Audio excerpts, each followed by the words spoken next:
ازيكم يا اصحابي، عاملين ايه؟ يا رب تكونوا بخير. وقبل اي حاجه ما تنساش تشترك في القناه علشان تشوف كل جديد. فيلمنا بيبدا بالمدرب تشو وهو بيحكي للطلاب بتوعه قد ايه هو كان جامد في السباحه وفي شقط البنات، وبتجيله دعوه زفاف من حبه القديم، وبيحكي لنا قصته ايام ما كان شاب مراهق، ده على اساس انه كبر وكده.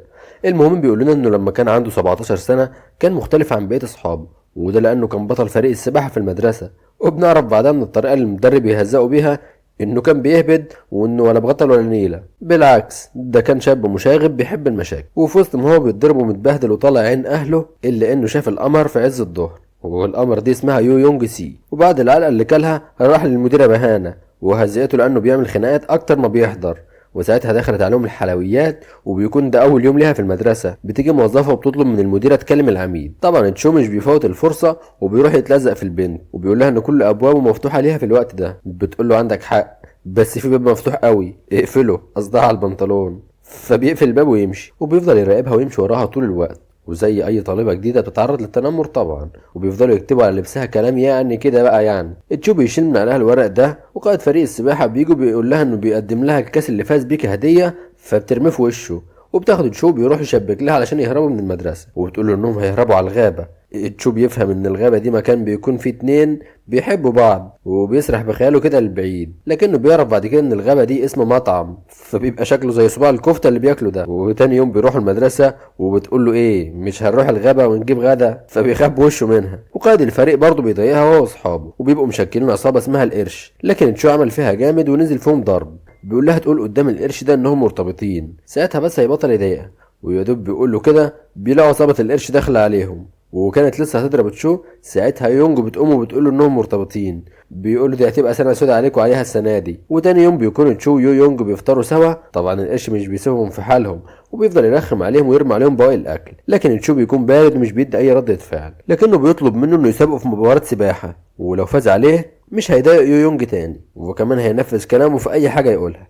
بس القرش بيقول انه لو فاز يو يونج هتعلق ورقه على ظهرها مكتوب عليها القرش، فبتوافق. وبيكون ميعاد السباق ده يوم الجمعه الجاي. بعدها تشو بيروح يتدرب علشان يقدر يفوز بالسباق، ويونج بتتفرج عليه، وكالعاده بيطلعوا على الغابه، بس المره دي بيكون قافل عشان مراته بتولد. بيقعدوا قدام المحل وبيفضلوا يتكلموا عن مستقبلهم، وبتعرف منه انه ملوش مستقبل اصلا، فبتنصحه انه يحط هدف لحياته، وانها ما تبقاش عباره عن لعب وهزار وبس، وانه لازم يبقى حاطط كليه معينه في دماغه. وبتقول انها نفسها تطلع مصممه ازياء. وفي وسط الكلام بتيجي المدرسه اسلام، فبيطلعوا يجروا في الشارع وهي وراهم. تشو بياخد ايد يو يونج وبيجري يستخبوا منها لحد ما تمشي. بعدها بتروح مع البيت، بس ده عشان تنشف الهدوم يا جماعه، مش حاجه تانية. احنا بنات محترمات. بعدها بتساله اذا كان عنده افلام يسمعوها، فبيتوتر وبيقول لها لا، الوقت اتاخر وانت بدات تخرفي، يلا عشان تروحي عند امك.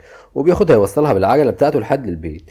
وتاني يوم بيكون السباق اللي اتفقوا عليه. بيبدا السباق والقرش بيكون متصدر وهو اللي بيفوز، وكل ده عشان القشطه يو يونج. طبعا بتاخد تشو تخفف عنه بكلمتين بعد الخساره اللي اكلها، وبتاكله ايس كريم. وبعدها كلنا عارفين ايه اللي هيحصل، هيهربوا كالعاده، بس المره دي بيروحوا على البحر، وبتشو بيبقى عامل زي العبيط، وهي بترسمه بعبطه ده، وبتقول له انها تديها له بس لما تخلصها. وبيقعد يستعرض مواهبه قدامها، وهو اصلا الكلب عنده مواهب اكتر منه. بعدها يو يونج بتشوف عربيه معديه فبتخاف جدا وبتدخل في حضنه. واليوم اللي بعده مش بتيجي المدرسه، فبيقلق عليها جدا. وبعد ما يخلص المدرسه بيروح المكان اللي هي ساكنه فيه عشان يدور عليها. بيلاقي بيتها متكسر وباباها ماسك ازازه بيره وشكله سكران، واول ما بتشوفه بتطلب منه انه يمشي فورا، فبيمشي. وبتفضل فتره مش بتروح المدرسه، وتشو مش بيبقى عارف يعمل ايه من غيرها، لحد ما في مره بتتصل عليه وبتقوله ان اللي شافه ده كان باباها، وكانت هربانه هي وامها منه لانه سكير وكده، لكنه عرف مكانهم ولازم يمشوا، وانها مبسوطه جدا انها عرفت شاب زيه. مش بتديله فرصه للكلام وبتقفل.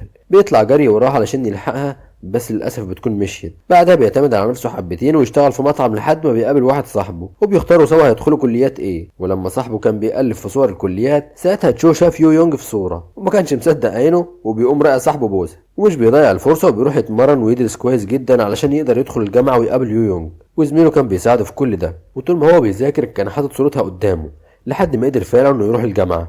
وطبعا اول ما وصل دور على يو يونج في كل مكان، حتى مكتب اداره الجامعه، وبرضه ما لقيهاش، لحد ما في مره كان ماشي ولقاها في وشه، واول ما شافته راحت عليه جري وحضنته. بس دي طبعا تهيؤات، ايه الحقيقه انها قعدت من جنبه ولا كانها شايفاه، كيس جوافه واقف، فبينادي عليها علشان يدار الموقف الزباله ده. بيتمشى معاها وبيعرف منها انها دخلت القسم اللي بتحبه وهو تصميم الازياء. وتاني يوم تشو بيقدم في مسابقه للسباحه، وده علشان يشوفها اكتر. وفي وسط ما هو بيقدم يونج بتيجي وبتطلب منه انها تتكلم معاه، واول ما بيروح لها بتقول له انها مرتبطه وانها بتحب المرتبطه بيه جدا، وحبيبها ده هو رئيس اتحاد الطلبه وقائد فريق كره القدم في الكليه، وبيكون هو واصحابه في التربيه العسكريه. واحد من صحابه بيقول له ان فرصته دلوقتي احسن انه يكلمها لان ده يعتبر تحدي، ولو فاز بيه هيرجعوا يتكلموا تاني. طبعا يو يونج بيتحمس للفكره وبيروح علشان يعمل نمره قدام حبيبها لان بيكون في مباراه ليه في اليوم ده، وبيدخل حبيبها تشين هاو اللي هو رقم 10 وكل الملعب بيحييه. وبعد ما بيكسب المباراه بتيجي يو يونج وتتكلم معاه، وبتسيب تشو قاعد في جنب زي خيبتها. صاحبه بيجي يطبطب عليه وبيقول له معلش يا حماده بكره تحن عليك. يو يونج بتبقى قاعده مع صاحبتها وبتطلب منها انها تظبطها مع تشو، فبتروح تقول له لكنه بيرفض. وبيكون في واحد بيضرب واحده وبيسرق منها شنطتها، فبيروحوا يضربوه يرجعوا للبنت الشنطه، وبيحاولوا يبلغوا الشرطه لكن البنت بترفض وبتطلع تجري. وبيبقوا قاعدين في السكن في امان الله بيتفرجوا على استغفر الله، فبيلاقوا الشرطه بتخبط. يا مراحب يا مراحب، والله كبرت الموضوع يا شباب. بياخدوا تشو ويونج على الاسم. طبعا تشو مفكر انه اتمسك عشان استغفر الله، وبيقول له يونج انه هيعترف انها ملهاش ذنب. ساعتها بتنزل فيه ضرب قدام الضابط فبيحبسهم هما الاتنين، وبعد ما يعرفوا سبب انهم اتسجنوا بيفضلوا يضحكوا على الهبل اللي عملوه، والسبب انهم ساعدوا البنت وهي اصلا كانت الحراميه. وفي وسط الضحك تشو بيسالها عن سبب حبها لحبيبها، بتحكي له اول مره قابلته فيها وكانت مبسوطه جدا وقد ايه هي حبته بسرعه ومن اول مره شافته فيها. بعدها بيروح الجامعه وبيكمل تدريب السباحه، ولما بيخلص بيكلمها وبيكون اليوم ده عيد ميلادها لكنها ما خرجتش وقاعده لوحدها في البيت، وبتقول انها كانت المفروض تخرج مع حبيبها وتشوف الالعاب الناريه لكنها تعبانه، فبيهنيها على عيد ميلادها وبيقفل. وبعد ما يقفل بتتفاجئ بصوت العاب ناريه كتير جدا لدرجه ان كل الحي طلع يتفرج. ساعتها تشو بيكون هو اللي عمل كل ده بس علشان يشوفها مبسوطه. تعبت نفسك يا ابني والله. وكمان اللي كان نفسه في حاجه قالها لحبيبته بالمره بقى، وبيغنوا كلهم اغنيه لاحبائهم.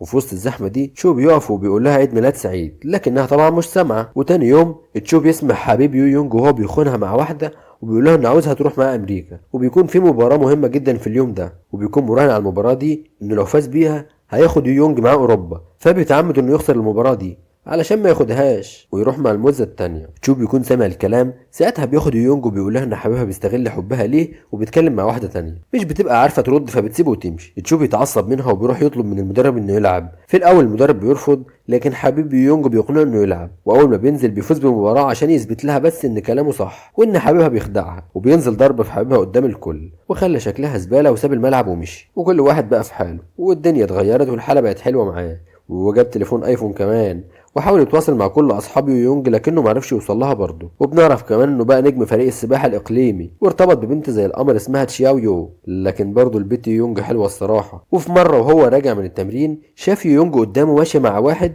وفضل ماشي وراها، وكمان راح لوكيشن التصوير بتاعها وفرحت جدا انها شافته، وخرجوا مع بعض في اليوم ده وقضوا اليوم سوا، وعرفت منه انه ارتبط بموزه تانية. ساعتها اتحججت ان عندها تصوير بكره والسواق مش هيعرف يوصلها، وطبعا اخونا تشو قفاه سداد فبيقفل العداد وبيروح معاها وبيقضي معاها وقت لطيف جدا في التصوير. والله. وبعد ما يرجعوا بتكون تعبت من الطريق ونامت، بيديها ملف فيه ورق شغل ليها من كام شركه ازياء فبتفرح بيه جدا، وما شاء الله حب الشغلانه معاها كسواق. المهم بيجي لها مكالمه من المنتج والاعلان اللي رايحه تعمله اتلغى لان حد تاني عمله مكانها، فبتطلب من شو انه يرجع. بينزلها في وسط الطريق وبياخدها على مكان تحس فيه بالامان، وبينطوا من على البوابه زي ايام المدرسه، وبيقضوا وقت حلو جدا مع بعض، وبيفكرها بكل الحاجات الحلوه اللي حصلت بينهم، وبيفضلوا يضحكوا وتطلع تجري منه. ولما قرب منها وحاول يقول لها كلمه سر في بقها سابته ومشي. ولما بيرجع بيروح تمرين السباحه بتاعه لان عنده بطوله يوم السبت. بيتصل بيونج وبيقول لها انه حجز لها تذكره لان البطوله دي هتفرق جدا في حياته كلها. ولما بيجي ميعاد البطوله اليوم ده بيكون مليان اعاصير واصعب يوم عدى على المدينه من 5 سنين، وتشو بيستعد للمباراه خلاص. بيسمع في الاخبار ان في فيضانات تحت جسر الاستاد وحوالي 20 عربيه اتاذوا منه وكلهم رايحين البطوله، وكان خلاص داخل المباراه لكنه بيقف في وسط الطريق وبيتصل بيونج وبيعرف انها موجوده تحت الجسر ده، وطول المكالمه وهي بتقول له ان الميه بتدخل العربيه ومش عارفه تفتح الباب. بيفضل يفكر في كلامها وهو في البطوله. ولما الحكم صفر كله نط ما عدا تشو، اخد هدومه وطلع جري عشان يلحق يو يونج، واخد الطريق كله جري لحد ما وصل لها. واول ما شافها حضنها وقال لها انه كان قلقان جدا عليها وانه خاف يحصل لها حاجه علشان كده ساب البطوله وجالها، وقال لها انه بيحبها وانه عافر كتير جدا عشان يوصل لها، وطلب منها انها تكون حبيبته. بس للاسف مش بترد عليه وبتقول له تعالى نشوف لو تقدر تلحق مكان في البطوله. ولسه هتمشي في حديده من المبنى كانت هتقع عليها لكنه بيجري علشان ينقذها وبتقع عليه هو. بتاخده وتروح المستشفى لان كتفه بيكون اتكسر وكده مش هيقدر يكون في فريق السباحه تاني، وبيقول لها ان صحتها اهم عنده من كل حاجه، فبتعبر له عن حبها بكلمه سر في بقه. طبعا مش بيبقى مصدق من الفرح والمستشفى كلها بتتفرج عليهم. وبيطلع من المستشفى وبيتنقلوا يعيشوا مع بعض، وبعدها بيبقوا مع بعض طول الوقت، ضرب ولعب ومرقعة وحاجات تانية مش هينفع اقول عليها. يو يونج بتكون اغلب الوقت مشغولة بالرسم في شغلها، وتشو بيكون زي الشغالة بيطبخ ويتمرقع وبس، لكن بيقرر يعتمد على نفسه ويشتغل مدرب سباحة بشكل مؤقت علشان كتفه. ويو يونج بتعدي عليه تاخده من الشغل، وهم مروحين بيشوفوا فستان زفافها بيعجبهم جدا. ما لقيتش احلى من الوقت ده تديله فيه دبلتين الخطوبه بتاعتهم. طبعا بيبقى محروج انها هي اللي جابت الخاتم، فبيقول لها انه هيعوضها لما يتجوزوا ويجيب لها خاتم سوليتير كبير. بعدها بيعدوا على الدكتور عشان يشوفوا اصابه كتف وصلت لايه، بس للاسف الدكتور بيقول له انه مش هينفع يرجع للسباحه تاني، وده امر نهائي، مستحيل يمارس اي نوع من انواع الرياضه تاني. وللاسف برضه مفيش علاج حتى التدخل الجراحي. بيمشي وهو حزين، ومن هنا تبدا تحصل لهم شويه مشاكل لانه قاعد من غير شغل والمفروض يدفع الايجار وغيره من المصاريف. لكن يو يونج بتهون عليه وبيعدوا الدنيا سوا، وبتاخده وتروح على محل اللبس وبتكون عامله له مفاجاه، وهي انها طبعت الصوره اللي رسمتها له اول مره قابلته فيها على قميص، فبيفرح بيه جدا. بس بعدها بتقوله ان الشركه اللي شغاله فيها عرضت عليها تسافر ميلان تدرس لمده 2 سنين، وبتتفاجئ من ردة فعله لانه وافق من غير نقاش. بعدها بيكونوا في خروجه مع اصحابهم، وفي واحد منهم بيقول لهم انه هيتجوز، وقعد يتكلم كتير جدا عن الفلوس، وبسبب ان تشو عنده مشكله في الفلوس في الفتره دي فالكلام جرحه، وساعتها بيقول كلام يضايق كل اصحابه ومش بيكون حاسس باي كلمه بيقولها. ساعتها يو يونج بتاخده وبتطلع بره، وبتتاسف له عن يوم الحادثه وانها حاسه انها السبب في انه ما حققش حلمه لان اختباراته كانت في اليوم ده. بيقول لها انها مش السبب ولا حاجه، وبتطلب منه انهم يتجوزوا، فبيقول لها ازاي وانا مش معايا حتى فلوس الفستان. بعدها باباها بيموت وبيروح يحضروا جنازته، ولما بيطلع بره بيعتذر لاصحابه عن الكلام اللي قاله وقت الخروجه. بيتقبلوا الكلام وبيمشوا، بس في واحد منهم بيفضل وبيساله مالك، بقالي فتره حاسس انك فيك حاجه ومش راضي اسالك. بيقولوا انه فشل في الاختبارات بسبب الاصابه اللي عنده، بس لو ما كنتش قابلت يو يونج حياتي كانت هتبقى ازاي؟ اكيد ما كنتش هتصاب وكان هيبقى معاه وظيفه. لكن للاسف يو يونج بتكون سمعت الكلام وزعلت جدا، وبتلوم على كلامه ده وازاي يندم على اي حاجه حصلت بينهم حتى لو كانت وحشه. بتكون متاثره جدا وبتعيط، وبتقوله ان عمرها ما حسيت بالامان من صغرها لحد ما قابلته، وساعتها قال لها ان عمره ما هيكسر قلبها بكلمه، عشان كده صدقته وكملت معاه، وكانت مفكره ان ده شريك حياتها خلاص. لكن بعد ما سمعت انك ندمت على انك قابلتني رايي اتغير، وبتمشي وتقعد تعيط لوحدها. ولما بيقابلها تاني بتأسف لها عن اللي حصل وانه خلاص لقى شغل وكل حاجه هتبقى تمام.